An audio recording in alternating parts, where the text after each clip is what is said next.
xisbiga mucaaradka ee wadani ayaa waxa uu war-saxaafadeed soo saaray kaga jawaabay eedaha ay u soo jeediyeen mas'uuliyiin ka mid ah xukuumadda Somaliland. Booba Yuusuf Ducaale waa xogayaha warfaafinta ee xisbiga wadani oo war-saxaafadeedkaasi uga hor akhrinayay warbaahinta ayaa waxa uu sheegay war-saxaafadeed soo saaray xisbiga wadani ka jawaabaya aflagaadooyin ay noo geysteen niman xilaalaya waliba hadlayaan 9 bishan December 2015 ayaa xaflad lagu qabtay hotelka Imperial. xafladaas waxaa lagu soo bandhigay buug baadisoo looga dhigay tirajadii rumowday oo laga hadlayay guulihii nololeed ee mudane Axmed Maxamed Siiraayo. waxba ku tiyaalimayo oo dhalinyarada qoraalka oo aanba baxday niyad jabin maayo. saaxiibkay Mujaahid Axmedna wax togan iyo wax toban wixii uu ka tagay taariikhda ayaa qori doonta. annaguna waxaanu ka mid nahay kuwa wax ka qori doona ee weliba xogaalka.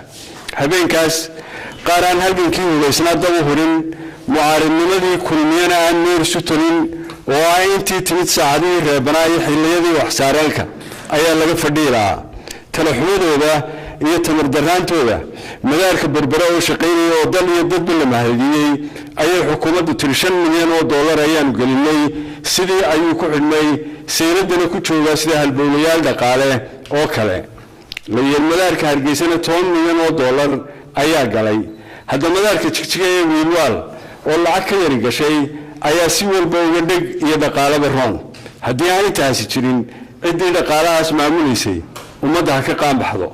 sidoo kale waxa uu xukuumadda ku dhaliilay inay iibiyeen dhulal hantida dawladda ah. daartii ku soo noqo wasaaradda duulista xarunta oo ahaan jirtay ee kibirkii Soomaaliyeedka loo iibiyay. ninkii iibsaday wuxuu ka macaashay magaalo dhan oo ganacsi oo intaas oo albaab ka furan tahay. sidaas ayay weliba ugu hadhay inuu intaas oo fooq sii saara. xukuumaddu waxay ka macaashday daar quraarada oo aan weliba muraayad ahayn oo madaarka ku taal. muraayadda iyo quraaraduna waa ay kala qiimo badan yihiin. saddexankaasiba waa taalooyin u taagan hal abuur la'aanta iyo dhugma la'aanta xukuumadda tooxa iyo faanka meel walba la taagan. gunaanadkii xogayaha warfaafinta ee xisbiga wadani Booba Yuusuf Ducaale waxa uu hadalkiisa ku soo afmeeray musuqmaasuqu tilmaamay inay ku kaceen mas'uuliyiin ka tirsan xukuumadda. waxa la yirbariyay nidaamkii militariga hadal ka tani jiray ayaa nin la yiraahdo dhagoolka loo soo bedelay customka loo yiraahdo kii aad yaabto diifta iyo dareenyada korkiisa ka muuqata ayuu loo yimid. dhowr bilood markii uu joogay ayuu dhoorgooyay boorama ayuu dalxiis ku yimid. waxaa lagu murmay inuu dhagoolkii yahay kale. waa ninkii oo cadaaday oo calooleystay oo quraarad cadal ku farxasha oo biyo saabuunba ay bari hore kala dhaqaaqeen. waxaa lagu murmay waa dhagoolkii iyo maaha mufakarkeena cawaala caynaan diidan ayaa soo dhex joogsaday dadkii oo yidhi waa isagii oo qarjamta ayuu ku balaaday.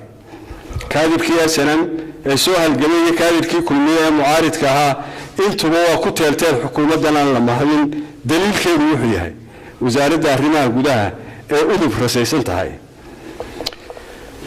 abwaanka weyn maxamed aadan dacar ayaa deemaydiisii wuxuu ku yidhi haddii riidublaabay dabaday ku qarin lahayd dadna barasho uma hadhin. waa inoo goobaha codbixinta. وعيدروس عبد الله إسماعيل بيرشيا رويال TV هرقيز.